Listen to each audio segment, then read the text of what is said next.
Wonderful. We are live. Welcome. To those of you who don't know me, I'm Liz Williams. I'm the founder of Awe Partners, a social impact advisory firm focused on ending oppression and lifting up women and children around the globe. And we are honored to broadcast through the Sign Network today, Synergized Impact Network Exchange, which is a global alliance of social innovators committed to large-scale behavior change through collaborative learning, innovation, and unprecedented unified action. Sign was co-founded by Summer Joy Raymer, who is with us today, and she will be watching the live stream. So if you have comments or questions during the live stream, please don't hesitate to put them into the chat there. So in celebration of International Women's Day and Women's History Month, we are wrapping up an incredible week of amazing interviews with women who are dedicated to making the world a better place. We have discussed this week how each of us can make a difference through philanthropy, through impact investing, social entrepreneurship, and conscious business. Now, if you've missed any of those interviews, you can absolutely see the replays on the Awe Partners Facebook page. But we are not done yet. Today, we move from Wall Street to woo-woo. So in the work I do, I am surrounded by some of the most beautiful and powerful women on the planet, the healers. Women who have connected to a higher source and honed their innate gifts and talents for themselves, for others, and to heal the world. Because I believe that the challenges we're facing cannot be overcome without inviting the wisdom and the power available to us from the higher realms.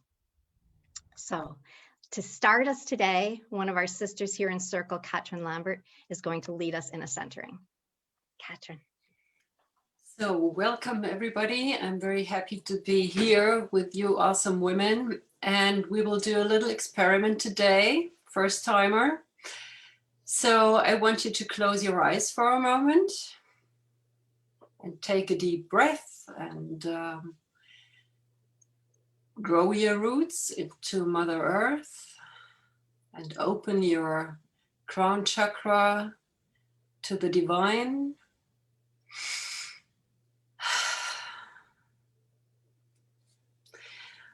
And when you open your eyes, I want you to look at this symbol now. This is the symbol of the Divine Feminine Union. This symbol serves you to integrate your most primal feminine powers. For thousands of years, the benefits of the Divine Feminine aspect have been suppressed and maligned. Many karmic burdens attached to your femininity, the dual aspect of your being.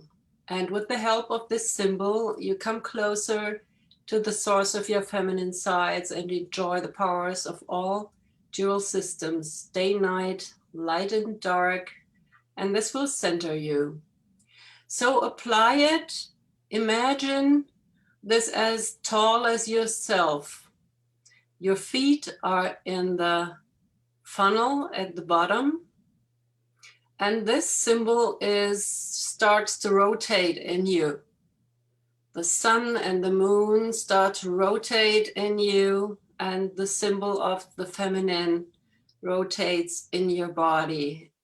If you wish, you can close your eyes again and just feel in this powerful symbol of the Divine Feminine Union and feel the presence of all of us here.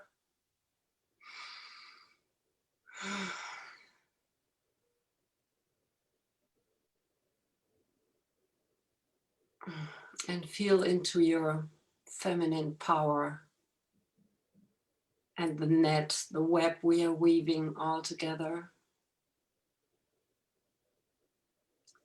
So the symbol will organize the balanced and solid basic feeling of security, safety, and deep relaxation in the Divine Feminine.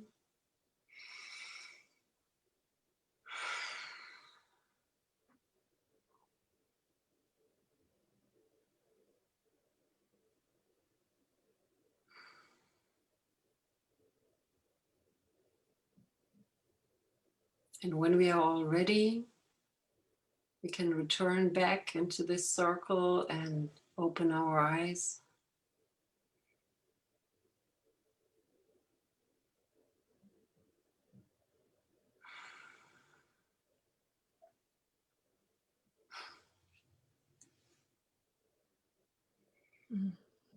Beautiful. Thank you, Katrin. Beautiful. So we're going to begin by introducing ourselves. And what we'd like to learn from you is your name and where you are located on the planet. And then what is the healing modality that you offer into the world at this time? And I'm going to go ahead and just go across my screen. So I'm going to begin with, Katrin, we're going to go ahead and begin with you, please. Oh, okay. I'm Katrin Lambert. I'm based near Düsseldorf in Germany. And I'm a transformational life coach. I work with energies, with vibrational frequencies, which I transform. And I work with all levels of life, with ancestral burdens, with karmic things, with things of this life, no matter what. Every problem has a root cause, and that's what I'm finding, and then leading into transformation. And very often with the help of high energetic symbols. Wonderful. That's what I do. Wonderful. And I do want to mention that any of you that would like to share your website or any other information in the chats so that those that are watching can contact you, please do that. So we're going to move now to Heather Elisabeth. Thank you, sister. Thank you, Katrin, for that gorgeous grounding practice. I'm really feeling that very powerfully. Thank you.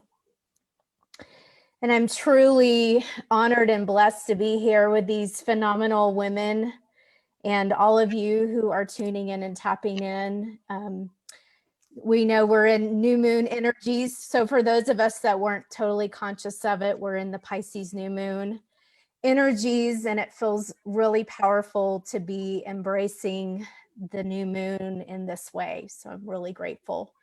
I am residing on the sacred lands of the Comanche, Cheyenne, and Arapaho peoples.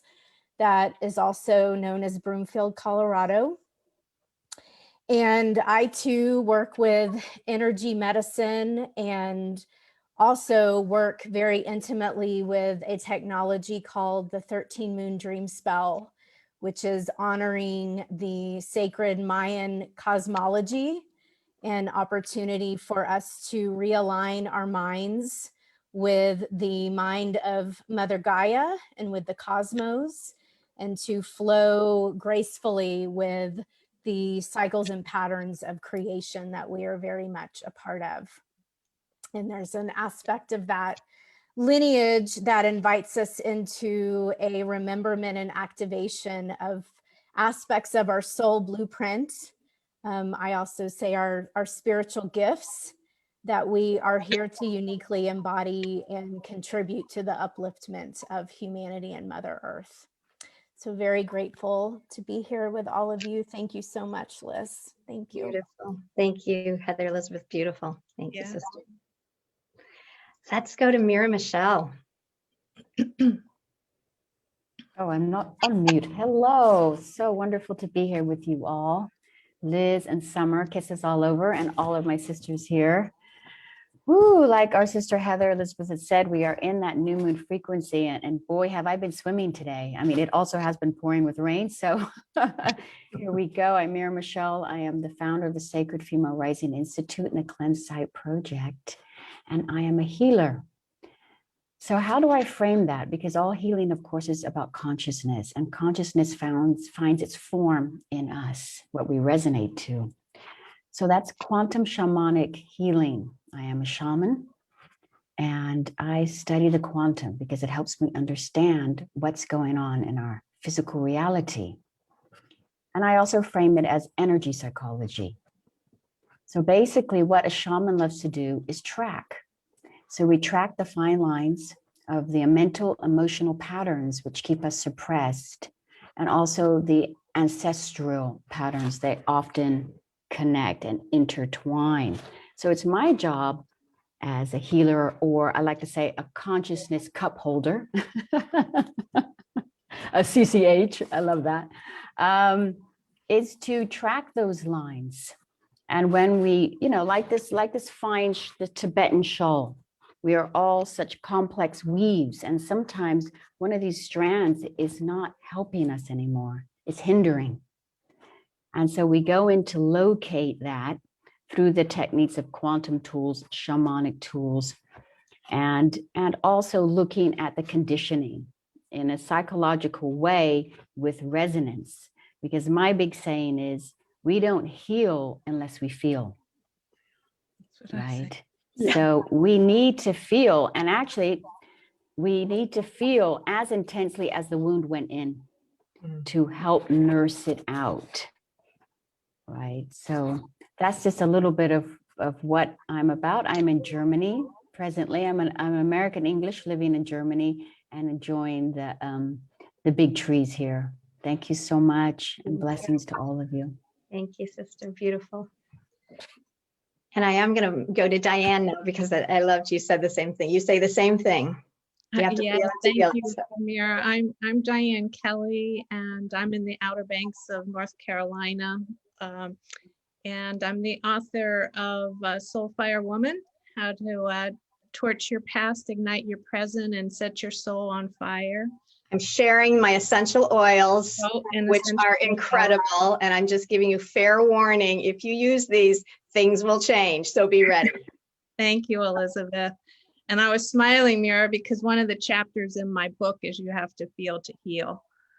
And out of this book, I created the temple gates of the Soulfire Woman, because my original work is as a psychotherapist. And then through my own healing journey and working with women over the years, I discovered that they actually go through a path of healing. And basically every woman follows the same sort of path. And so I put it down in words, and I use my own story to demonstrate how that works, which is basically psycho-spiritual and energy work and incorporating all of the modalities that you're speaking of. I feel like I'm a boots on the ground healer, taking women right where they are, whether it's a major life transition or like divorce or something made trauma or grief, or just through our rules and roles and obligations in society. And we start there and then work through the path. Beautiful. Thank you. Thank you, sister. Beautiful. And thank you for having me in this group. I'm very humbled to be here. Absolutely. Sheila Cash. Okay, it is just so wonderful to be here with all of these sisters on this planet at this time. You're just my favorite, one of my favorite groups. Sheila Cash, and my company is called Evolve Your Life. It's an evolutionary consulting company for the new humanity and working with conscious evolution. So one of the offerings that I have that relates to this specific topic in this group is a 5-level mind, body, spirit integration through psycho-neuro-energetic techniques that really brings back a whole spectrum approach to living, moving additionally into the interdimensional and even into the environmental as well. The way that it serves women specifically is, in one of the ways, is that I had noticed a pattern also over the years, over the couple of decades, that the bodies and minds of women have been culturally and psychically disconnected through, the last couple thousand years, certainly, maybe longer. And particularly there's a connection, there's a hook around the conditioning to serve and to be givers. So I help women to balance the masculine feminine energies within them as new humans. And there's also, I found a need to work on balancing the giving, receiving energies, to help women become receivers again, because it typically, it's all about giving, it's all about doing. And we also work on visibility and many other frequencies. So as women have the chance to balance and heal, the divine feminine does its work organically already. But in this case, individuals will not be depleted, because we end up being, moving into an energetic of being depleted. The divine feminine, this is where we are now. So that's some of the work that I do. And I'm in the Washington, D.C. area, which is, one of the obvious hotspots that needs healing, especially in this country, if not on the planet. So we're doing the work. So true. Thank you. Beautiful. Thank you, Sheila. Thank you. Annalisa. Hi, everyone. It is lovely to be with you. Thank you for the invitation. Well, I would say that I come from a background of cross-cultural consulting, so bringing opposites together. That was when, moving from one country to another, as well as transpersonal psychology. So then I went to the spiritual worlds, bringing those together in ourselves. And I'm in the Boston area, by the way, and I had a childhood that was stressful, like many of us, and I found that I was repeating patterns of my mother.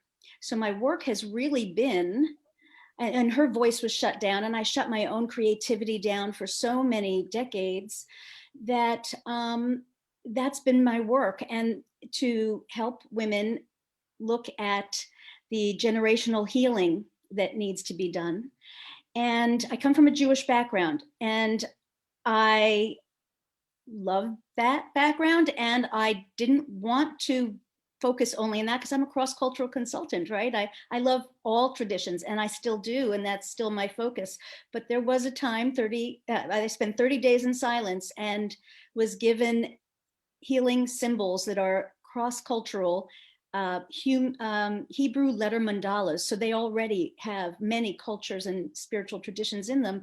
And that led me into the path I'm in now, which is really using all of my background through a Jewish mystical lens, a Kabbalah consciousness. And where that is for women, I mean, it's been really enlightening to me to understand that the exiled Shekhinah, the feminine face of God, actually has two faces herself. And within us, we have two aspects of Shekhinah. So what Sheila and Katrine both talked about, the duality, and I know we all resonate with that, the duality and the giving and receiving. For me, finding that within myself and helping others to recognize that is the first step. And I'll just say that I am a singer, I'm a performer, I love creating community. So I am the founder of Joyful Light Center. And through that, through the arts, through performance, through sound healing, through painting in community, we're amplifying the positive light that we all are. Yay. Yay, yay. And Annalisa, share, you are hosting a performance on Wednesday. Please share about this, because this is going to be magnificent. So if you don't mind, yeah. Yes, I wrote a one-woman show years ago about this journey and my healing journey, and it is dedicated to my mother and ancestral line, and that's coming up soon. It's late for European folks right now. It's going to be 7 p.m. Eastern, but I'm going to do another daytime one. So thank you. Yeah, it's one of the ways I bring my learning out to the world. Thank you. Beautiful. Thank you. Thank you. Tatina. Hello, everybody. How amazing to be here. I feel like I'm amongst like-minded souls and quite a few shaman, because I am a shaman myself, energy healer, and the other thing I am is a jeweler. So the shamanism actually came about because I was making pieces of sacred jewelry, what I called touchstone jewelry, and wanted to go deeper. People were seeing it as a little craft class that I was giving, or wanting, a pretty little piece. And I just felt so much more that I needed to give so much more. And of course, everything in my own life led to this. So I am a shamanic practitioner of the tradition of the Q'ero of the Peruvian Andes, and using their archetypes, but certainly weaving in my own cultural background, which is also a multicultural one. Like Annalisa, I was born in Holland, and my mother is Spanish. So it has occurred to me that as I work with shamanism, one of the things that I really focus on is the fact that we have a soul's journey, and to see life from that perspective. And of course, I deal with clients one-on-one to do that. However, I feel that very strongly for the collective at the moment. We are on that soul's journey. And if we were to take any of the archetypes that I work on, I would say that we're probably working with the archetype of the jaguar, which is the direction of the West, where we're kind of sorting out our duality.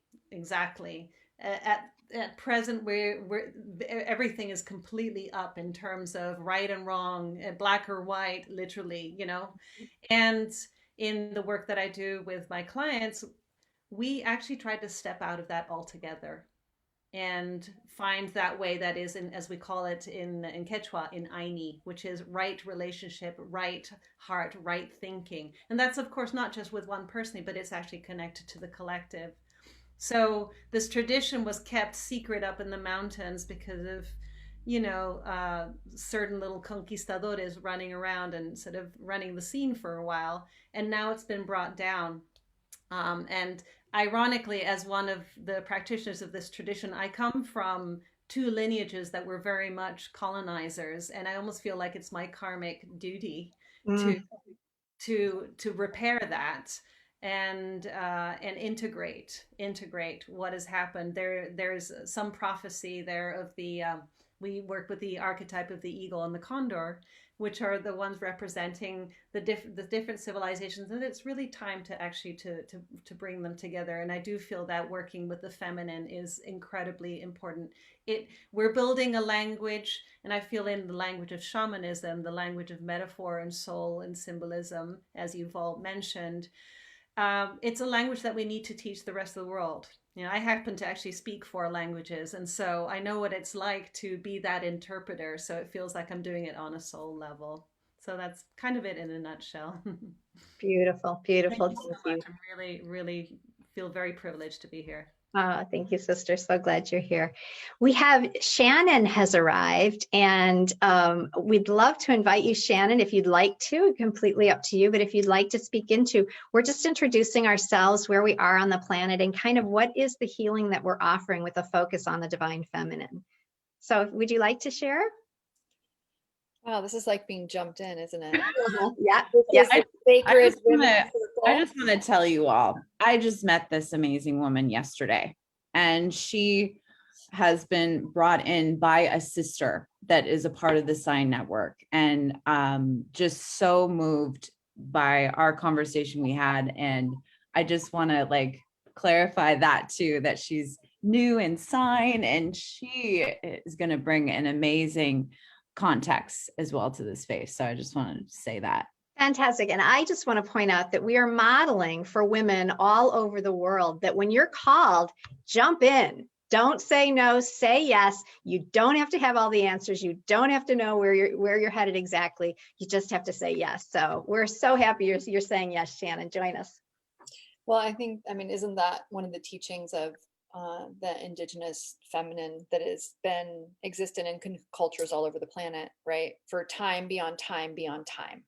So something that really is in all of our DNA is that it's about living in a direct intimacy with the mystery. So what you're saying, is that the real truth is that's our dance with life. That's our dance with each other.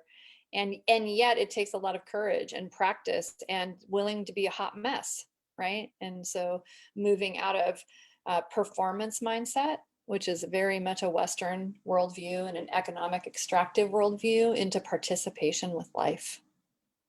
Right. So I'm grateful to be invited, and I'm coming out of a training. I lead an organization that is a social change organization that's 21 years old, working with women and girls. And it's literally about stewarding transformation, community development, activism, economy, ecology from the feminine, what I call feminine feminist. And it's about anti-oppression work. So our front-facing work is about right relationship, period. Breaking the trap of the death-dealing culture and actually embracing life affirming for all of us. The internal work is really a mystery school. It's a deep mystery school, an apprenticeship to the remembrance of the woman's soul. So I think we all share that. Yes, Elisabeth, you're going to go. You are in the right place, sister. Woo, woo, woo, woo. You are in the right place. So we are so glad to have you here. Well, I'm very grateful for your gracious and graceful welcoming of me. You know, I mean, I really, doing what I do and leading like I lead, like all of us, our schedules are rich and overflowing, aren't they? All the roles we hold, all the things we do. You know, sometimes I see all this gray in my hair and I look and I go, when did that happen? And I'm like, oh, that happened sometime between like my 1999 date book and my 2010 date book, you know? But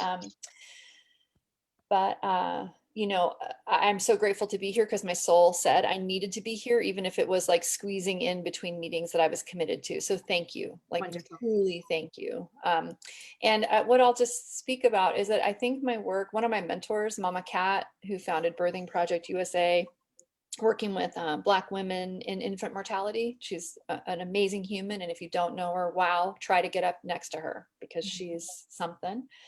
But she said to me when I was quite young, sister, daughter, throw your bucket down where you are, do what you can, and keep doing it until you can't. And that was when I was 18. And I'm 52, so I'm still doing it. She gave me a new assignment at the solstice, brought us together with a bunch of women that she was mentoring, and basically said to the three of us who are now old timers, in her loving way, you pick this up now. You will mentor these people now. And I said to two of the women on the call afterward, you know, isn't it beautiful how she hands us more to do and we just take it even though we're already over full, you know?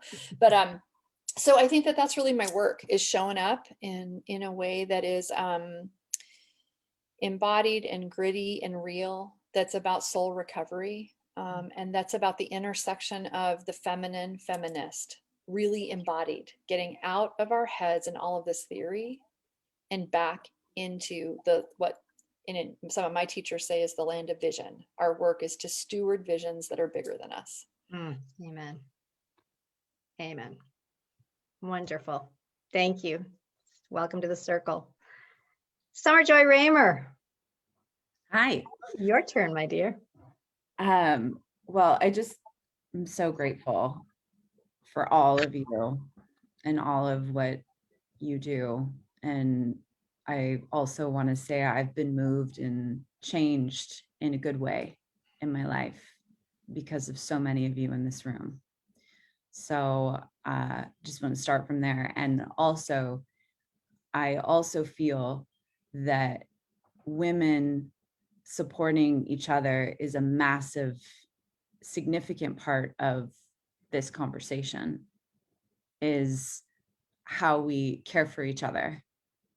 So I care for all of you like family, and those of you that are new that I'm just meeting, like Shannon, for instance, just yesterday, Diane, and also I feel that though, like I feel that is a significant part of my answer to where do we go from here.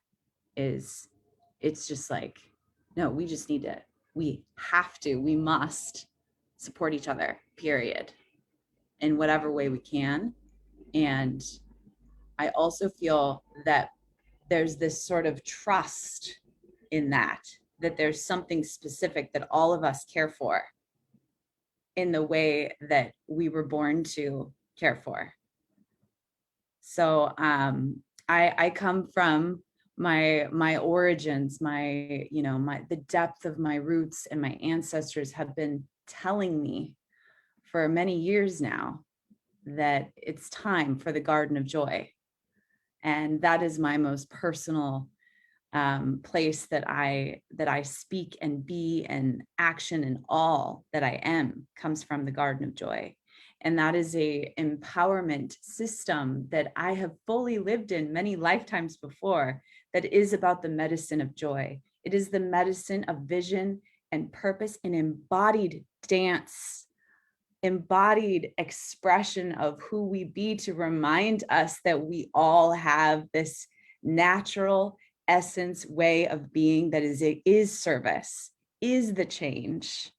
And so I come from that medicine and that awareness and wish that we all discover the medicine that brings us so much joy and so much bright vibrancy that just ripples and is just, it's just being.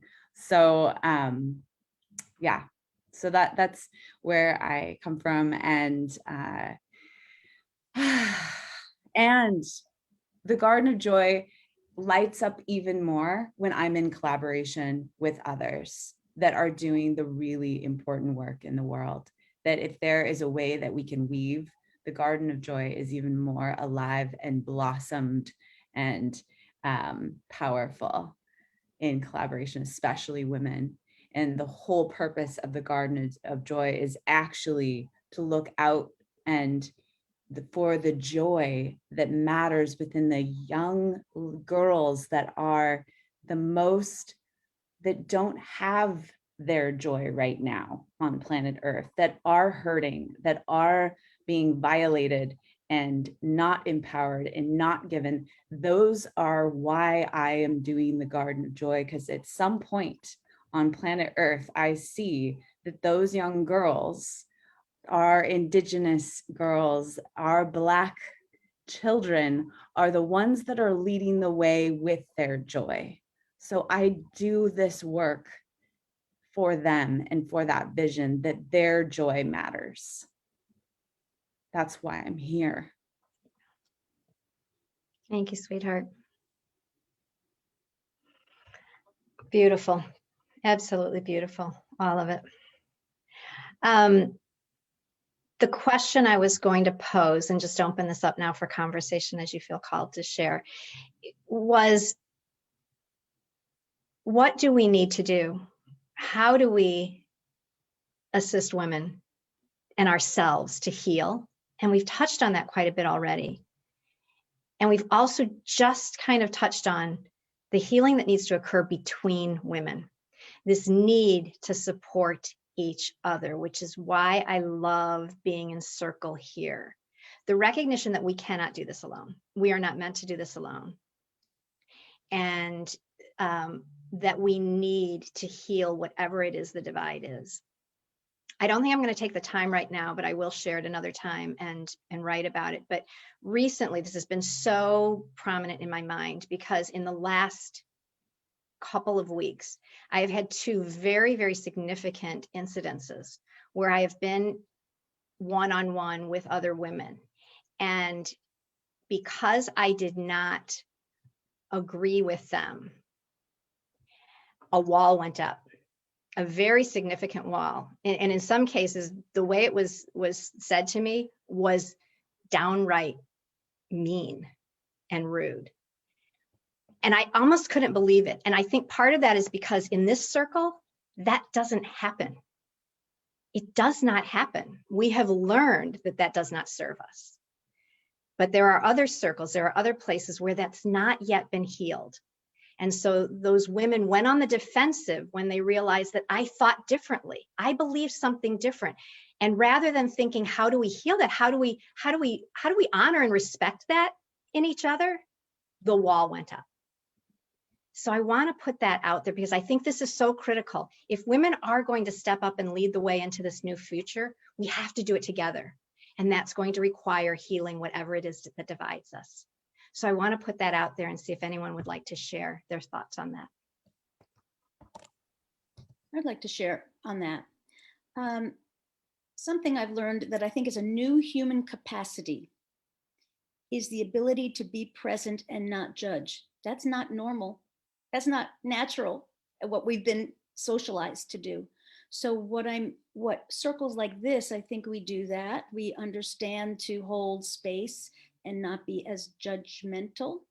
That is not the case in a lot of the rest of the world. And so that's one reason why in my Joyful Light Center, I am trying to cultivate and offer collective presencing. It's a skill. So in addition to healing, I think there's a skill to be learned to be listening deeply to our own inner self, speaking from there in presence, and then not attaching and judging and just listening and holding space, which we do beautifully, those of us in this circle. So thank you for that. Yeah, beautiful. I'd like to add on to that. Thank you for those comments too. And I agree with that right on that, the judgment, but we've been culturally conditioned to judge and to compete. Whether we're competing for jobs, whether we're competing for men, whether we're competing in some way for our identities. But the conditioning of our identities is all about around these ridiculous standards of sexiness, right? Of being perfect organizers, of being consummate givers, all of these kinds of things, which I think really few women really care about, if you really move into your heart space.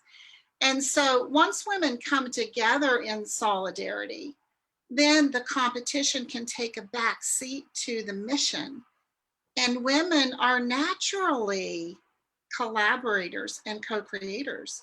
And the focus can shift to co-creation in the uplifting of women rather than the competition.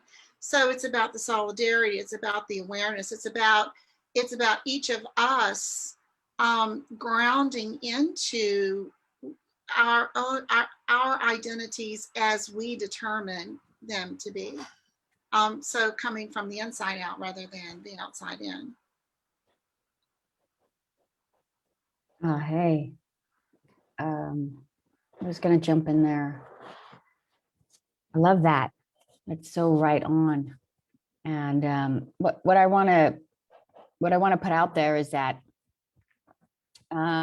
we don't really know how we're going to handle things when we get triggered, right? So first of all, we've got to break it down. We meet on this shared intention in this group that is what we flow towards. But until we're really dealt with a difficult situation, we don't really know if we'll judge or not, right?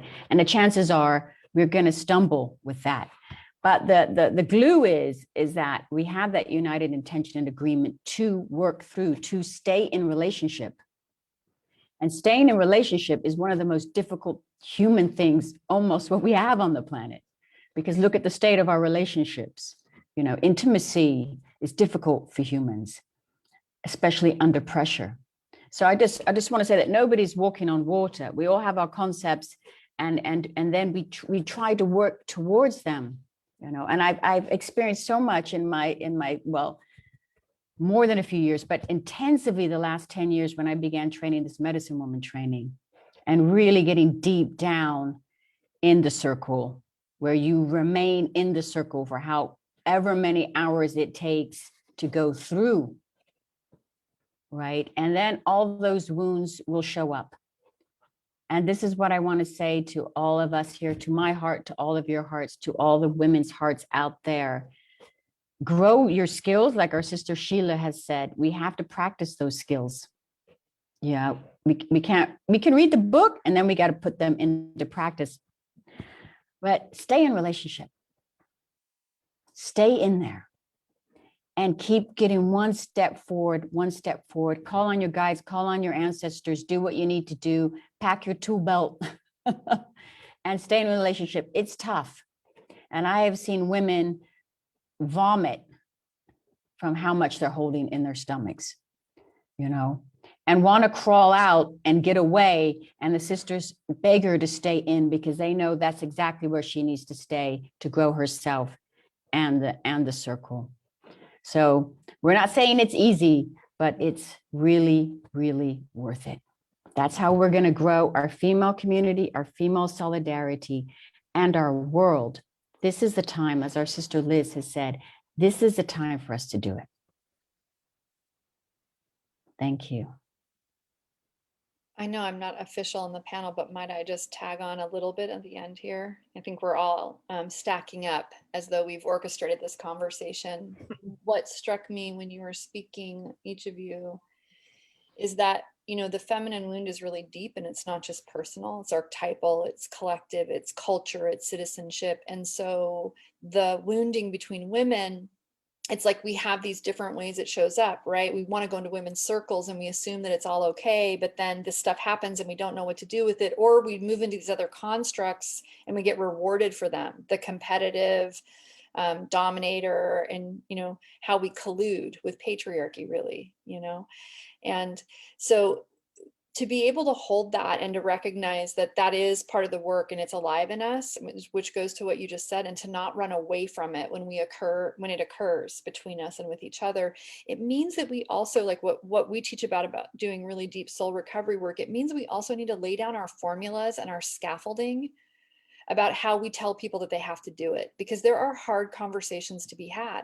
And they're edgy, and there's grit, and people get mad and hurt, and they do lash out. We do, I do, right? And then what? So there's a distinction between being an asshole who's cruel, cold, calculating, and is not interested at all in making a change. Okay, we're going to do different things in those relationships, but sometimes people are going to be rude to us, and that's what it's going to take for us to wake up. So I think too that I'm in a lot of circles, and I think we all are probably with women. I work with a lot of marginalized folk. There are hard things that need to be said. And, you know, people sitting around saying that they have to say them in the right way is putting the burden back on the people. It's like we women have to carry the weight of misogyny and make it okay to talk about it. That's BS. It's not my job to make it easier for the system that's oppressing me to handle that I want them to change, right? That's what happens in addiction. So I do think too that we need to embrace together our rough, wild, raw rage as much as we do the grief and the caring and the, you know, because one of the things I come up against is being told to turn my intensity down, turn my power down, turn my light down, say it in the right way. That's oppression, right? So I just think like a lot of permission and to recognize that the mess is a part of it. It's just the distinction between, are we holding it and containing it to the best of our ability, or are we dumping our stuff? Because that's not okay. I wouldn't come over and dump my trash at your house, so I'm not going to dump my emotional baggage in your lap either, right? So I would just add that.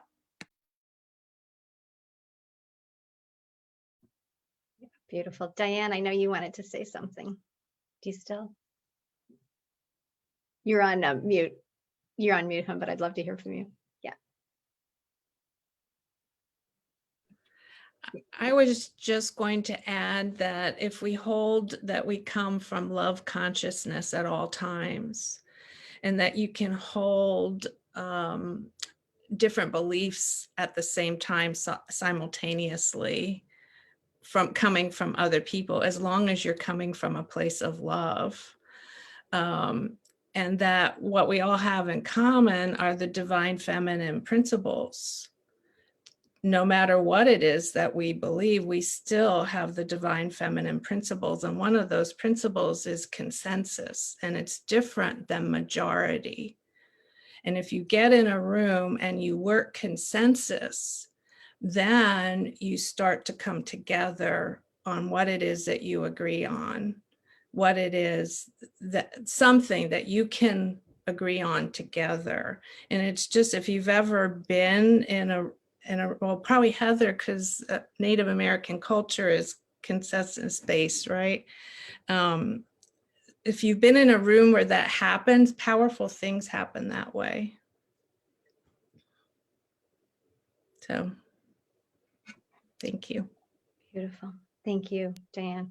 Yeah, I want to note on that, and then yes, we can share more, that, you know, what was so interesting was in both of those instances when this happened to me, we were together because we were doing work that we both felt tremendously was important, right? I mean, we were already there for the reason of coming together to do something good. So to put a wall up because we're not 100% in agreement on everything is really counterproductive. And that's, you know, just to be able to move beyond that. And as you say, Diane, I've always been very interested in, let's start with what we agree on, because I think we're going to find that we agree on more than we might imagine coming into the conversation.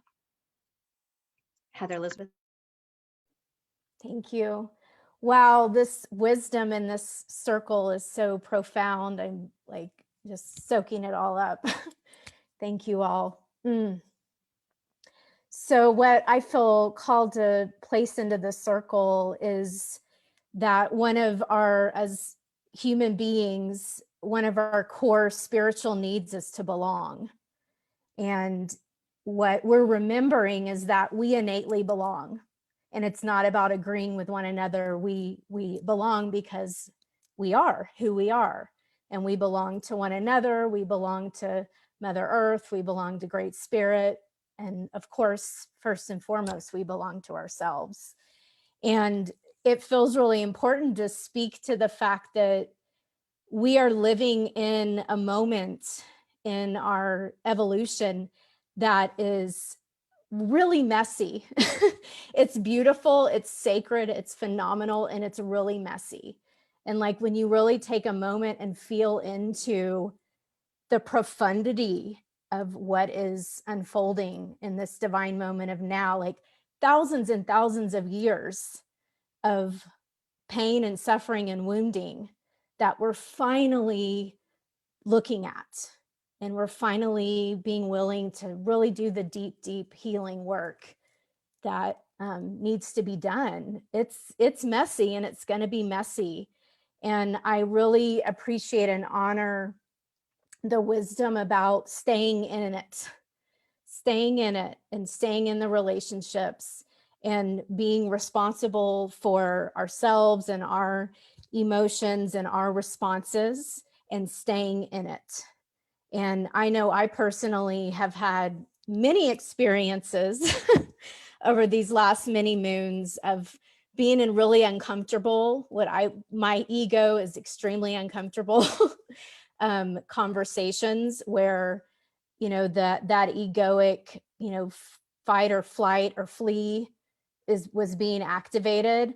And it was a real practice in presence and being able to calm myself and be embodied and pay attention to what's going on within me, to stay there and stay in the conversation, because I love this person. I love this person and I'm willing to be in it.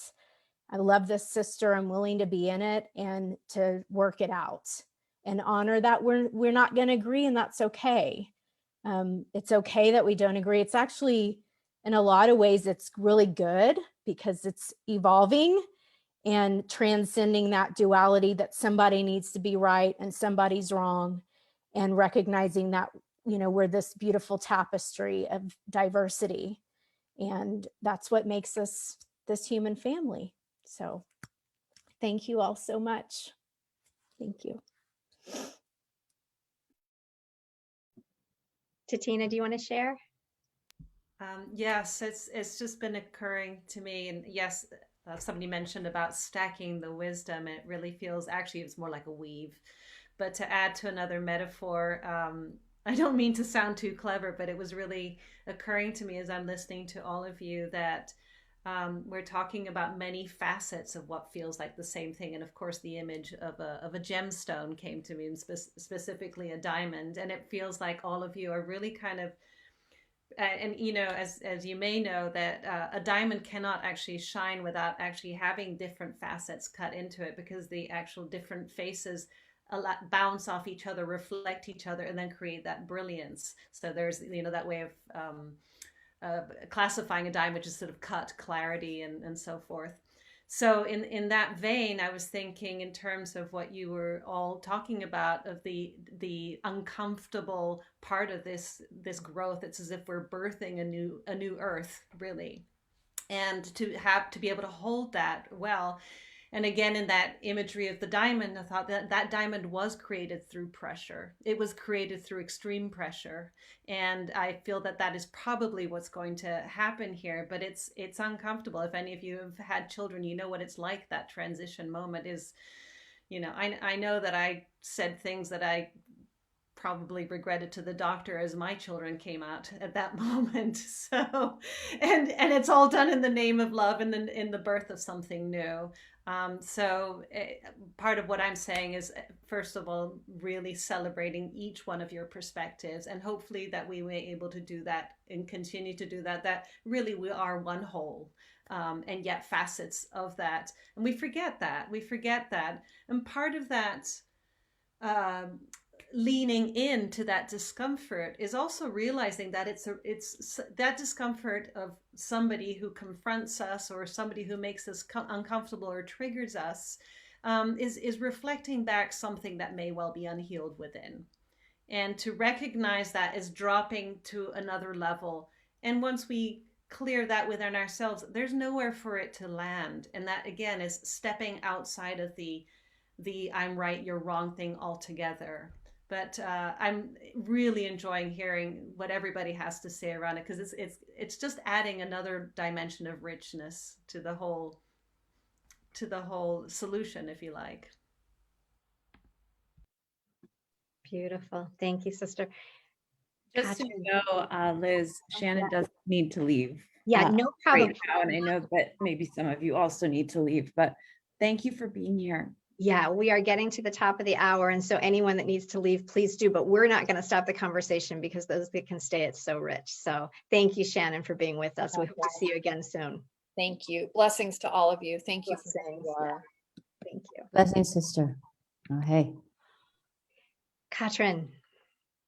Yeah, back to the original question, what do we do to heal the divine feminine? And we're working on very different levels, at least I do right now in this time, because besides working in wonderful circles like we are here now, where we do agree on a lot of things, most of all things, and where we are in a loving space. I'm also a soroptimist, as some of you know. And next week we will have a big reception for International Women's Day. We put it to next week because our speakers only offered that date. And we will be 7 Soroptimist clubs in Düsseldorf, 2 Sonntien clubs, and also many women of WISO will join, our sisters from the Women's International Zionist community here in Düsseldorf. And we will talk about forced prostitution and human trafficking in Germany, one of the richest countries of the world, and it's the brothel of Europe. And it will be heavy, and it will be tough, and it will be not easy. I will invite some of my spiritual sisters to hold space in the background to the very uneasy emotions that will appear, because it is, but it's work that has to be done. It has to be done, and it's not all beautiful, and it's not all divine feminine. There's a lot of healing to do with those women, and so we have to work on this healing on every level, on the very practical level of prostitution, and also on us who are maybe on a different level already. Although, Liz, what you experience, I think all of us experience from time to time. And you can just say, bless you, with all gratitude and love that I have. And yeah, That's all we can do. You're absolutely right, Katrin. And I would say, be ready for it. You know, that's part of it, is just don't be surprised when it happens. I have to say, there was a time years ago where it really would have triggered me and I wouldn't have responded well. And now, because of the work that I've done, the inner work, which we've talking about, the healing that has happened, I could stay there and I could hold space and I could move forward and not run away. Thank you again, Mira Michelle. You know, not run away, recognize that it would be easy to run away and just say, I'm not going to be in this conversation, but then we don't solve anything. So to come back to the conversation, and interestingly, in the first case, that's what was decided to happen, that we need to continue this conversation as a group. And so that's wonderful. That will happen. So you're absolutely right. This is exactly what we're going to be coming up against. This is exactly what needs to be healed. So we'll do that together. So thank you. I hope if some of you have to leave, I thank you so much. We're going to, Summer, I want you to speak as well. So, but please do know that if you have to leave, that's fine, but we'd love for you to stay. What I want to focus on going forward before we end this conversation is how will women lead the way forward as we co-create this new future. So Summer, did you want to say something? Yeah, a few things. In relation to kind of the answer, right? Like, I feel the answer is present in the ethers here and through all of you, and what has already been said also is part of the way. I just last weekend was a part of a collective trauma healing experience that was with an organization called the Ungun Institute. And I realized, and there has now come opportunity for my work to be a part of that work. And so I do feel that we also, as Heather was saying, we live in an extraordinary, messy time.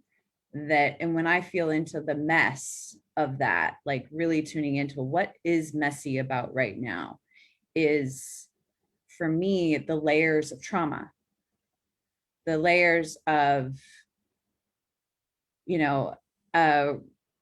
a moment in time and conversation and a trigger that may seem like it's me and maybe my stepfather, but actually it's a lot of layers of a lot of other stuff too. And so what I am excited about is healing. And Dr. Marty K. Casey, who led this ungunning collective healing experience. Sorry, my husband's coming through the door right now. It's all good. Hi. Is that hurt people hurt people. Healing people heal people. So for me, just an everyday, all the time, presence my own trauma and what's coming up for me all the time, and how to work with that on an ongoing, an everyday basis, presencing and making compassionate space for the trauma versus, I feel that's kind of up right now, but I don't have time to deal with that. And I feel like right now, the mess is there's been so much pushing down, and there's so many trauma bullets coming at humanity and all the different, there's just so much to unpack about that. And so in light of what do we do with that is how I guess for myself, how can I get really curious and honor my trauma and work with my trauma? And, I just, again, so much healing has come from my relations with those of you. I just went through an extraordinary experience. I'm so interested in my ancestors and what they know and what they bring through me and with me. And I, went through an incredible experience with Mira Michelle one-on-one last week, right before I went into this collective healing experience. Liz, dear Elisabeth Williams, the relationship of my trauma and the most traumatic experiences of my life that I keep coming into relationship with is how can that, where in my body, the trauma, the pain, the conversation that's going on in my body, which is in relation to the garden of joy, where is that in my body, and how can I direct my philanthropy and my impact in the world that directly connects my most traumatic places that I know are dancing in me. So I relate Liz and her work of impact and pillars, and like truly, you know, it's like Katrin is like facing sex trafficking in Germany. I'm so, you know, it's like, how is she relating that with what's going on in her own body, in her own trauma? And like, to me, I feel like that is part of the answer, is that we get really curious and compassionate and interested in our own trauma that we're dealing with all the time, the mess. Are we cleaning up our own mess all the time, every day, all the time?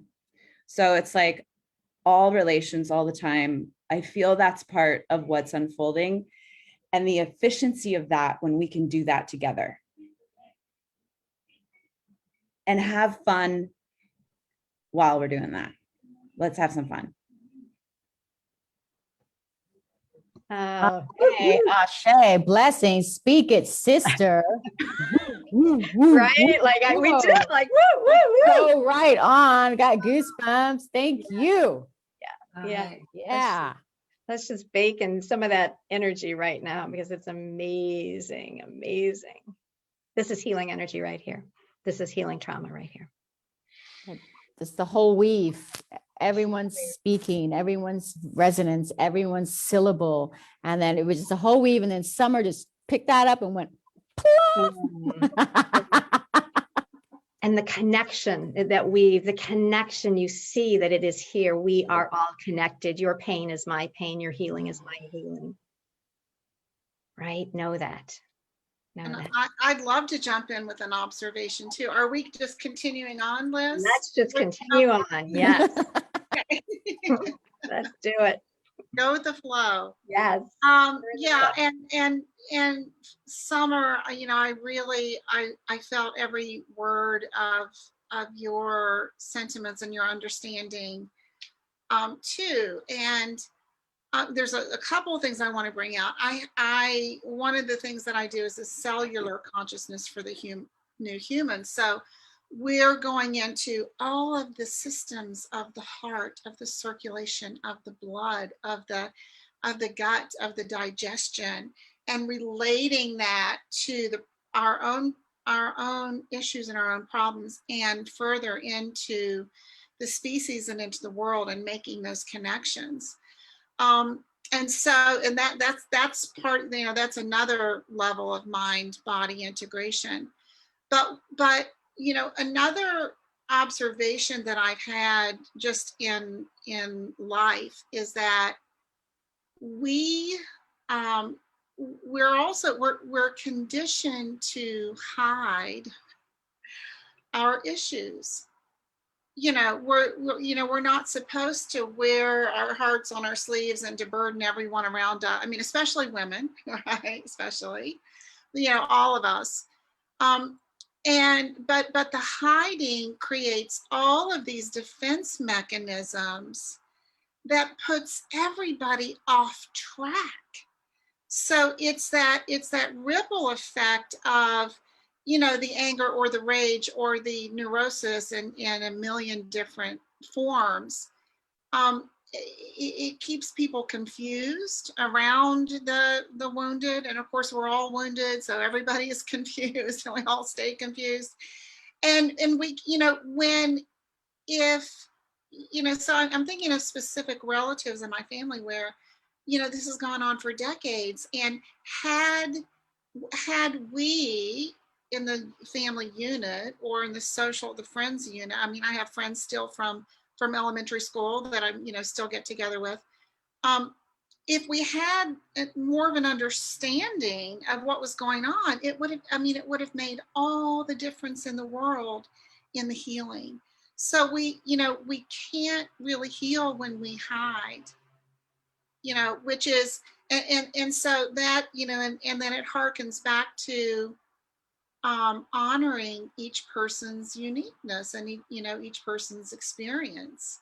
And then, you know, but really sort of sharing, and that doesn't mean to run around burdening everyone with everything you've got, but that when we as women, especially when we understand what's happening underneath, and even in the interdimensional spaces, we're naturally givers, we're naturally healers, we're naturally collaborators, you know, and then we can come together. And there really is something about, I mean, healing wants to be shared, obviously, right? It's an energy of connection and sharing intrinsically.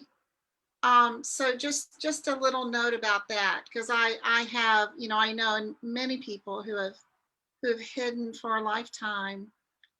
And it's a, you know, it's sort of a, it's really a, it's a tragedy. And we're at a place, I think, in our species where we can shift that paradigm. So true. So true. If we don't transform our pain, we pass it on. Yeah. And that's exactly what's been happening. Yeah. And Elisa, and I think Katrin might as well, please. Summer, when you were speaking, what came to me was something I think we all here know.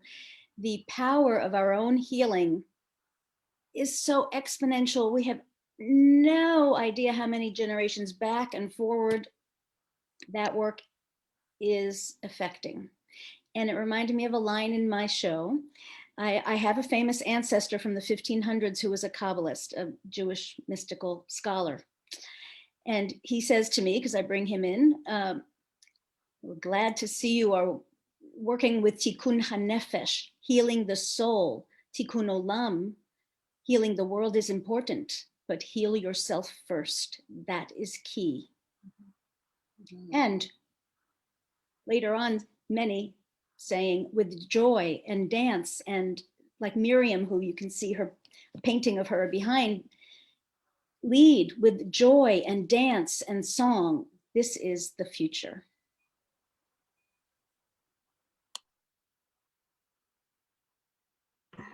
I know Summer agrees with that. Katrin, would you like to share? And did you have something you wanted to say?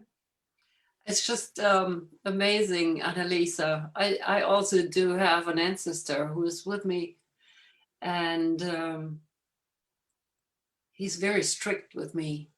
He says, stop hustling around, you got to do the work. And I always say, I cannot do it alone, but I'm not alone, I've got you. So I'm so grateful. Because sometimes it's hard, you know, but we are not alone. Yeah. I need to leave as well.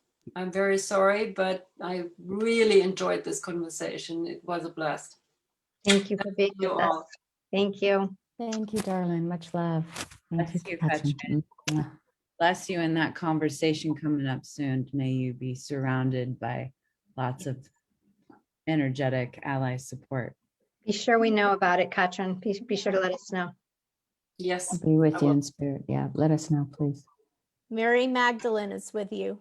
Ooh, yes. The tower. The tower is with you. Yeah. It's can I just put something in the circle too? Yeah. About this, you know, the emotional honesty. To come to a place where we can move into that level of responsibility to be emotionally honest with ourselves and with the dear ones around us. And I am growing up, you know, it's a slightly different cultural concept, you know, being part African American, Native American, and English Irish. The thing is, in our family house, especially the extent of the aunts and the uncles, when something would come up for you and your face would go, you know, or, you know, one of those, they wouldn't tease you hard, but they would tease it from you and help you dispel that myth, you know. So no hiding. We'd be like, come on, and immediately there would be a song, or there would be a dance, or there would be some music to soothe that. And this is this organic humanness, to find something that would meet the vibration of the feeling in the moment, right? And I feel that growing up, I could really begin to sense that difference, because when I came from my English family, that was a different sort of process. It really, like, don't bring your emotions here, okay? You know. And I'm sure that's why my mother, being a Scorpio mother, married this, you know, African-American native guy, because he was just allowance. He was very kind of silent. He's a Pisces guy, just had his birthday, but he had a big allowance, right? So in his family, when things would come, they would be welcomed and brought into the moment. And, you know, it took me, because I grew up in this Western society also, it took me years to realize that was medicine, right? I had to leave home, go to university, go on my journey. And then I start looking back, I'm like, oh my gosh, wow, what is that? And I think that is a naturalness, an innateness we belong to, like Heather Elisabeth has said today. And we can, and like our sister Diana says, we can just grab it. We can just move into it, you know. So those aren't sort of like cures in a way that are in a book or in a seminar. They may be, yeah, sure, but they're just accessible right there. Would anyone like to speak to how that could work in a natural, organic environment, in a kitchen, especially around the stove, right? Especially around my cousin cooking that hot water cornbread, you know? And he's like, I know, Shelly. I know. Ciao, my darling. I know you must be upset about that, but let's look. And a song would come out, and a breathing. And like, yeah, keep talking, because you can talk it out. And let's do this at the same time, you know. And I really support bringing back that naturalness to us humans. I love that, Mary Michelle. And the thought that comes to me, knowing that you are a mother of boys, as am I, and we've focused very much on the feminine in this conversation, right? But and I know you have raised our boys to have those conversations, to be comfortable expressing emotions, right? And this is so important, that this healing that we're talking about that needs to happen is not just for women. This is for men as well, right? Absolutely.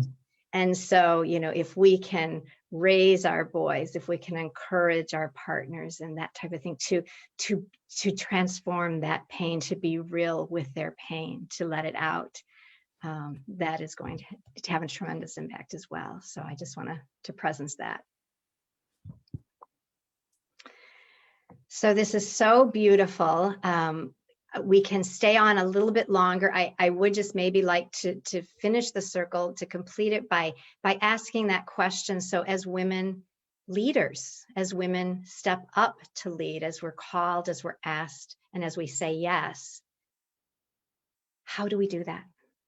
What else have we perhaps not touched on already that we need to be aware of in order to move things forward and preferably more quickly, you know, that this doesn't take us, it doesn't need to anymore. I mean, we know that energetically, that it doesn't need to take centuries or possibly even decades.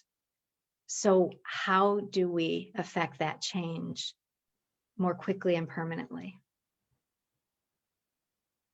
Ms. Summer Joy Raymer. Well, a couple things just that have come up in this space that I wouldn't say I disagree, but I feel there is not a linear order that's going on here, even right here, right now. That it's, to me, it's not like, okay, let me heal myself and then I'm going to get to healing the world or working on healing and supporting other people. I feel that all happens all at the same time. So I feel the how and the answer is here. It's been done. And there is trauma and there is that going on as well. And there are things that I cannot even see and that I don't even know are around the corner that are part of the how and the answers, and like, oh, I have more trauma, cool.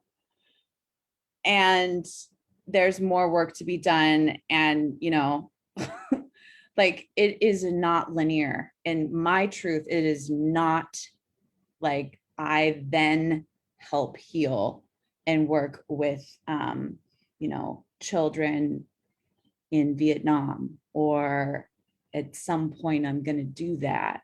No, it's like, it's all, especially in the sense of quantum is, it's the past, it's the future, it's the now, like, and really truly, what does that actually look like? It's messy, and it's like it's like jazz, right? Like a jazz song where it's like skiddly dap dap do dap dap, where I don't know what the next sound is in the jazz song that is chaotic.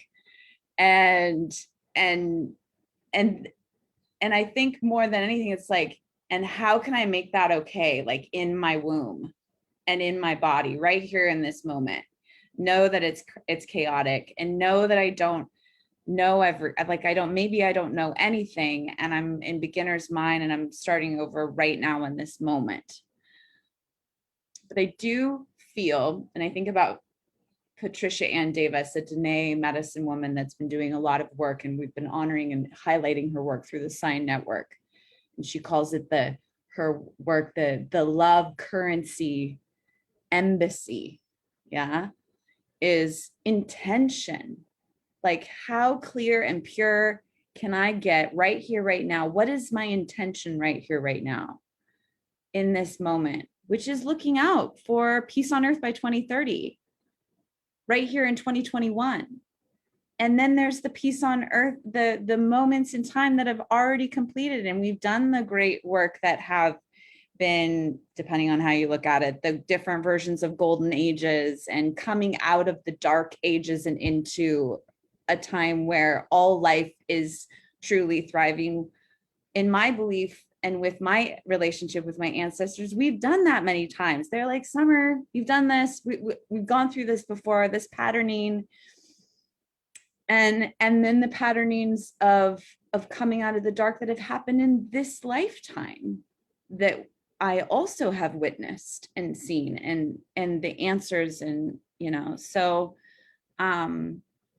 yeah, that I feel that I need to speak that in, that there were a couple of people, that women, and we're all, and that's what's so cool, right? Like, oh cool, I don't totally agree with what was just said, like, oh interesting, well, I'm going to clarify that and communicate like my perspective. And I think that's also part of the beauty too. So For sure. Beautiful. Thank you. Thank you. So, Summer, what I'm hearing in that, in your incredible words is, my body of work is all about the new human, and I'm just hearing you describe the new human, who in this time, in this evolving age that is, where time really is speeding up, and we do have our resources are unlimited online. We can connect with each other, and as we do, we're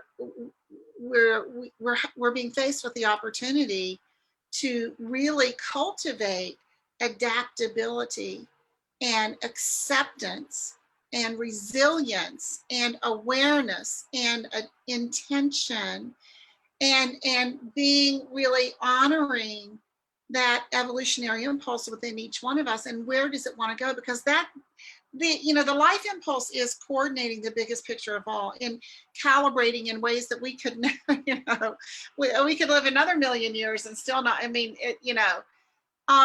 so bringing our attention to that, and what is needed. And so, I have one of my sayings is that, we honor the uniqueness within the collectives too. And then be adaptable and accepting of those. In other words, and it's kind of like another way of saying it is go with the flow. Because there is no real formula. It's really about being in the present moment, even more in the present moment, moving into the interdimensional, and sort of going into the micro perceptions and expanding that and seeing what's there, and just being I'm trying to think of the word, but being there, being present and willing to be with whatever is presented. Yeah. Beautiful. Please feel free to share any last thoughts that you want to put into the collective here.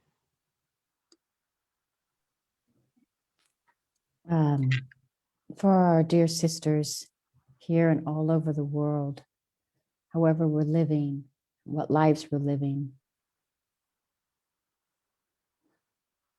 First of all, respect and thank you.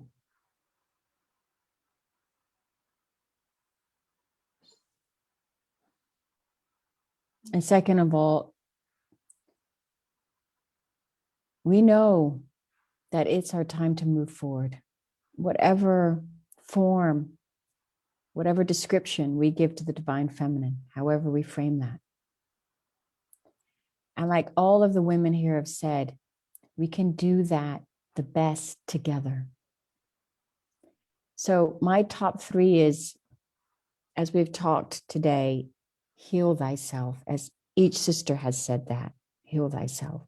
And next is ask yourself really, what is female solidarity for you? What does that feel like? What does it taste like in your mouth when you say those words? What resonates through your body? And the third thing is, how can I move into that with more sisters? Right? How can I move into that with more and more sisters? It's not about ideology. This is not about having the right words, like our sister Summer said, because this is not linear, like our sister Summer said, right? It is really about, as our sister Sheila said, being willing. Being willing. So I invite you to be willing. And we sisters here, we're dedicated. We're dedicated, holy crazy. As my chief would say, you're holy crazy, baby. So let's come together. Thank you so much for everything, Liz, Summer, Heather, Sheila, and all the sisters that were here, and all of you out there. We can do this. Let's do this thing.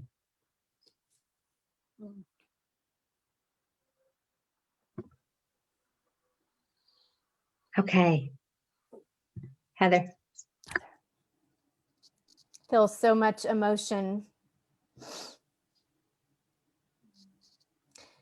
My prayer for all of us across the beautiful, blessed Mother Earth is to remember our innate worth and our beauty and our sovereignty, and to see that when we look in the mirror, and to see that reflected in one another, and that we are embodying the true essence of the circle, and we're marrying that today together, and that's what we are leaping into at this time of evolution, is that we are, in the eyes of the Creator, all equal.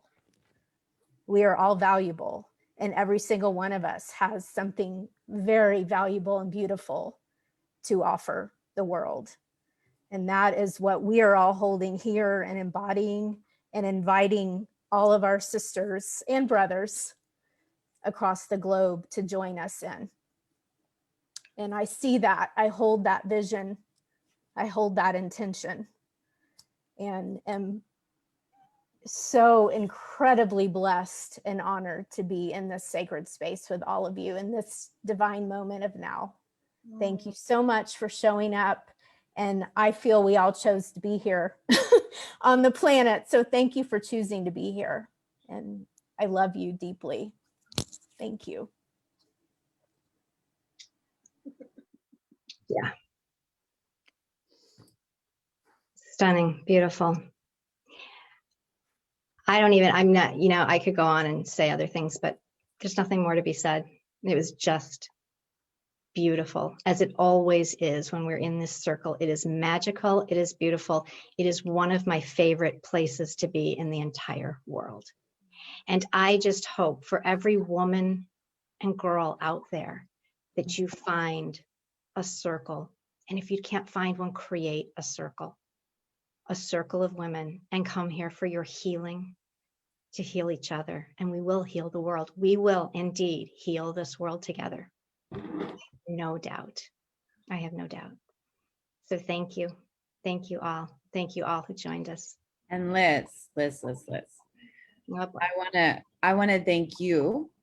You have provided a place and a platform all week since Monday. Even before that, the film festival with all these incredible organizations doing amazing work all over the world to answer the question that you're inviting us to answer in these last hour and a half. So Elisabeth Williams and your work of All Partners, like Deep Bows, and please, those of you that are getting this closing session, she has had a platform open really answering this question all week with women from all different spectrums of the world and philanthropy, and so amazing. And so check out, you've got a playlist of the all 5 on All Partners Facebook page, which is where we are. So and then I just also want to know from you, Liz, dear sister, what can we do for you in all of what you're providing in space and wanting to honor women and lift up women and girls? What can we do to support you right now in this moment? And All Partners. You're so dear, and I thank you. And there is nothing I need at this moment. I am full up for exactly this reason, because I get to spend time with you. And, it's very interesting that in the last month, I have had a very, very strong download and pivot to my direction in my path. And just to share that a little bit, it is not in my nature to not know where I'm headed. It is not in my nature to not have a strategy and goals. And I am being asked very strongly to put on hold the revealing of the 7 pillars of women's repowerment until I better understand the depth of my own healing abilities. And so that is a real, right? I mean, I put that out there because I want others to know that that's how it's going to happen. And you don't have to know, you just have to say yes. And so I am saying yes to an unknown future that I know is my divine path, my soul's path. And so all I ask is your continued support, because I guarantee this would not be happening if I hadn't had this circle of women to pull this out of me, to pull me forward. I know that. And so and every one of you, you know, I say that, and the others that have, many of you I have worked one-on-one with. So this is not, you know, a coincidence. I mean, you have been my teachers, you have been my healers. And I am eternally grateful to be here on this planet at this time in circle with you. And I just ask for more time together. And I'm so blessed with that. So you got that. You got it. You got it, sister. Thank Yeah. you. Yeah, thank you. And one thing I just love, because, you know, Liz and I, we are in space together a lot. And I just want to reflect, if you're open to it, something that you're saying and something that I see, if you're open. Are you open to it? Sure. So something you just said is that it's not innate, it's not natural for me to not have a plan of what's unfolding. And something that I really see actually is that maybe, I mean, it's just a consideration, take it or leave it. Maybe this is your most natural state of our partners and what you've been up to in the last couple months. In the sense, when you say you're pausing, I actually feel like our partners has like been like, like beams of light heading out to the world and impacting people in this place that you call a pause, and it's not maybe natural. What if this is naturally our partners just on cloud 9? So I just want to acknowledge, I just wanted to reflect that into the space and honor that the medicine and the healer that you fully are showing up as and in right now. If that lands or not, it's really, but I just want to say that. It lands, and what I'll say to that, because I think that's true for so many of us, I have no doubt that the transition that's happening is taking me back to my natural state. Right? It's taking me back to who I was when I arrived on this planet, before all the wounds happened, before I had to create a way of doing things that felt safe. Right? I mean, what can I do to feel safe? What can I do to manage the things that are uncomfortable for me? And the way I did that was I went to the left side of my brain, and I knew I could create things, I could manage things, I could set goals, and I did it, and I did it well. And so when you do it well, you don't realize that there's an even better way. And it wasn't until I kept hitting up against the wall over and over again, and I kept hearing the message, surrender, surrender, surrender. And surrender was so scary, but I kept hearing it until I finally said, and I told you a month ago, it was a new moon in February, I believe, as I'm sitting in meditation, and I heard clearly, freedom and flow are available to you now. They are not on some other side of a goal that you're seeking. They're available now. You have a choice, make the choice. And in that moment, I said, okay, I'm going to make the choice. All Partners 1.0 is being put on hold because there's something else. And ever since that moment, I've been fine with it. I've been great. I have never second guessed it. And yet I have no idea where I'm headed.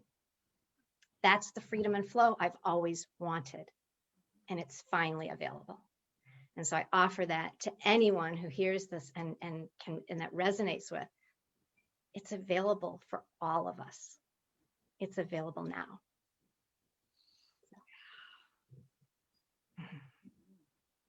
Thank you. Kathy Roberts says, I am in awe of the beauty of Liz Williams, of all of you. Wopila.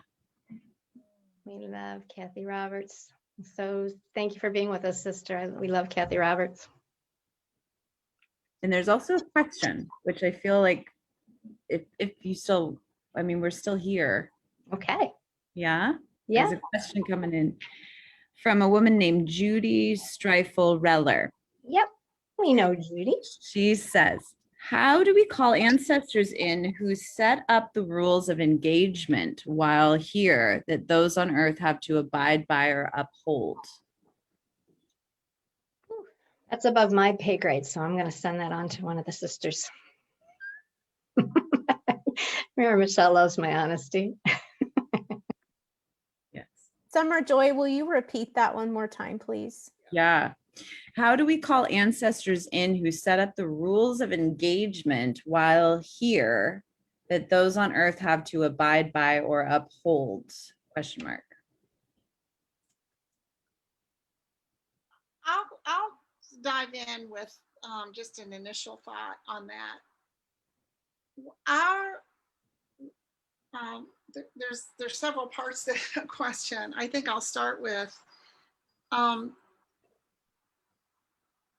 in 2021 right now, this, there really has been a paradigm shift in navigating life, in living, in being alive, in connecting with the evolutionary impulse, which is I was speaking to earlier, is what determines, is organizing and calibrating and determining our collective path forward. And the life impulse is learning from us. The life impulse wants to know what we think, what we're going to do. I personally don't believe that there are any types of rules or protocol that have ever been put into place since humanity has existed that we are obligated to continue forward with. This is, we have crossed the threshold into our own uniqueness, our own creations, our own expressions, and then the collective, the co-creations. And we carry and we honor all that has come before us for the tens or hundreds of thousands of years. We honor that, and we like we transmute that into our future creations. But the times, they are changing. And because times are changing, ancient protocols are changing. But we're embedded with certain knowings and certain programming to hold life, to respect life, to honor life, and to protect life. So that is really like an umbrella, that is one protocol that we carry forward in order to continue to thrive in our species. So, we would have to talk with her a little more specifically about what kinds of engagement, what kinds of protocol it is that she's thinking about. And so I think I'll just leave it there and let some of the others of you comment. But basically we're here to create. We're here to figure it out as we keep, every minute, just like Summer was talking about. We're in the moment now, and we're, as long as we operate with respect and connection, we'll move forward in the right direction. Oh, hey. Well, I would like to speak to that, but afterwards, I would like to speak to Liz. What she says, that my tears were rolling. I'm just blessing. Thank you so much. That's so beautiful. Gonna just grab some sage here, because I'm gonna speak about the ancestors. So I'm gonna offer the sage and honor the ancestors. But what I know about working with the ancestors, thank you, sister, for that question, is there are many ancestors and there are many worlds. And ancestor work is multidimensional for sure. And we're multidimensional beings, and we're on the cusp of a whole another opening of which our minds cannot comprehend, and they don't need to comprehend. When we travel, when we leave our bodies and we travel, we can begin to feel into and realize into just how immense it all is. But other than that, there just is what there is. And we have a little spyglass. So So it depends what this ancestor has to offer. And it depends also where you're at in your process and what you need, right? That's why you've called that particular ancestor in. Yeah. But there's no ancestor there that will tell you exactly what you have to do. You know, you always can negotiate because you have free will, right? Your ancestors on the other side, right? And so what your ancestor, if they're showing up and they are of the vibration of which you want to work with in love and in wisdom and healing for all, then absolutely that ancestor is showing up to support and guide you in the here and now. Right. And so sometimes the ancestors, they can become a little bossy, you know, and you have to decide how long you want to, what kind of training you're in and how long you want to work with those ancestors. But you don't need to let them totally boss you around. You might not be saying that. That might just be what I get from your question, right? But the relationships we build with spirit world are as real as the ones we build with our fellow humans who are also spirits, right? In human bodies. So make sure you're clear, make sure your intention is clear of what you want, and also have a look for that you're not projecting your human world onto spirit world, because it's not the same. And I see a lot of humans get sort of into trouble with, yeah, I've done this and this, and now this should happen. Well, maybe, but maybe not, you know? So take care with ordering up your spiritual growth like you do a business sheet or something like that. It doesn't work. And always tell your ancestors to speak nicely to you.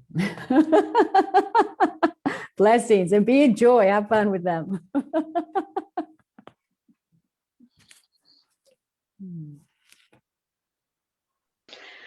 Okay. Are we good? Everybody complete? Yeah, I just want to also just acknowledge too of in the question itself. I just want to send a prayer to her and the free will and the sovereignty that she can be in relationship with her ancestors. And for me and my energy allies and multidimensional way that I dance with consciousness and supportive energies is my intention of their support. So, something that's been really helpful for me is I want to call in the ancestors that are here to help us, like the team of allies, support that I call in, is I get really clear what my intention is with them. And the ones that aren't going to be a part of that support of the legacy work that I'm here to do, they're not going to step in. They just won't. Because that's, for me, is it's like to fine tune, what kind of support and connection and also the cyclical relationship, that it's not a power over for me with my ancestor and allies. I'm not listening to them and saying yes, yes, yes, yes, yes. I am dancing with them in a co-power with way that I'm not interested in creating more patriarchy systems. I was going to say feminine way. Power over, because the question itself sounds very coming from that place. And so I really honor that that's where she's at with that question. And I hope she finds her freedom and her with the spirit realms. Yeah. And Judy, I know Judy, so she can absolutely reach out to me, and I'd be happy to put you in contact with any of the healers, because it does sound like something that would be worth exploring a little bit deeper. So yeah, we'll do that. We'll offer that. Heather, may I share one more nugget that I'm feeling like the ancestors are inviting to be shared, that there is a keen understanding in all the multidimensional realms that so many of us that are here right now are rebels. We are rule breakers. We are world changers. And the rules of engagement, whatever illusions those are, really don't apply anymore. And we're all in different places of embracing that, embodying that. And so just reflecting that wherever you're at with that, I invite us all, and we invite us all in to lean a little bit further into your rebellious nature, and how we are all co-creators with the universe, with spirit. And so whatever is no longer resonating, we get to release and transmute and embrace what is possible in this now moment. And the ancestors are celebrating and supporting that. They really are. Yeah. So thank you. And thank you for that beautiful question.